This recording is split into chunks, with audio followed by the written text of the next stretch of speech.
कर्ण जो जन्म से नहीं कर्म से महान बना, वह राजमहल में पैदा नहीं हुआ।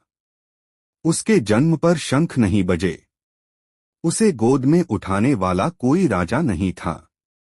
वह एक सूतपुत्र था, समाज की नजर में नीचा, भाग्य की किताब में हारा हुआ। लेकिन विधाता ने उसके भीतर एक ऐसी आग रख दी थी जो किसी राजकुमार में नहीं थी। कर्ण बचपन से ही धनुष उठाता था। जब बाकी बच्चे खेलते थे, वह अकेले अभ्यास करता था। उसकी उंगलियों से खून बहता, पर धनुष नहीं गिरता। वह जानता था, दुनिया उसे मौका नहीं देगी तो उसे मौका छीनना होगा। जब वह विद्या सीखने पहुंचा, तो गुरु ने पूछा, तुम कौन हो? उसने सच कहा, मैं सूतपुत्र हूं। और उसी सच ने उसके सपनों के दरवाजे बंद कर दिए। लेकिन कर्ण रुका नहीं। उसने झूठ बोला, अपमान सहा, पीड़ा पी, केवल एक कारण से, श्रेष्ठ बनना है। जब उसके शरीर में शाप लगा, जब सत्य सामने आया, तो भाग्य ने फिर उसे तोड़ा। लेकिन कर्ण ने भाग्य को कभी दोष नहीं दिया। सभा में अर्जुन को सम्मान मिला, तालियां गूंजी, राजा खुश थे। और कर्ण, उसे फिर रोका गया। सूतपुत्र प्रतियोगिता में भाग नहीं ले सकता।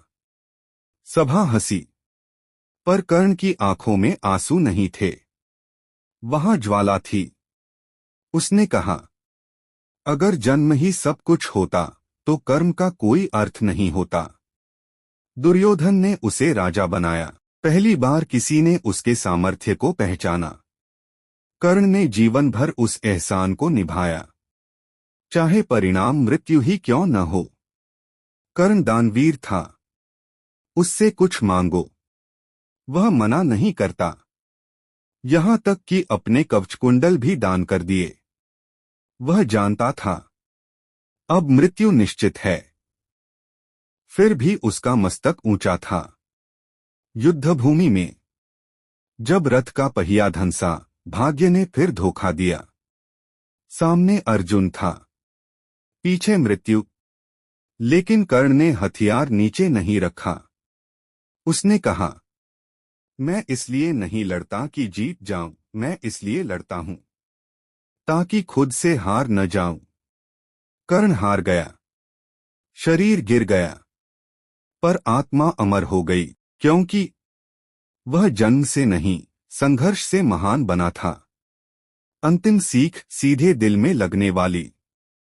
अगर दुनिया तुम्हें नीचा दिखाए, अगर लोग तुम्हारे जन्म, हालात या औकात पर सवाल करें, तो याद रखना, कर्ण को भी रोका गया था, कर्ण को भी अपमान मिला था। फिर भी कर्ण इतिहास बन गया। कर्ण बनो, हालात से लड़ो, भीख नहीं पहचान खुद बनाओ। वॉइस गंभीर। अगर कर्ण की कहानी ने आपके भीतर कुछ जगा दिया हो, तो इस वीडियो को लाइक कीजिए और ऐसे और सच सुनने के लिए सब्सक्राइब जरूर कीजिए।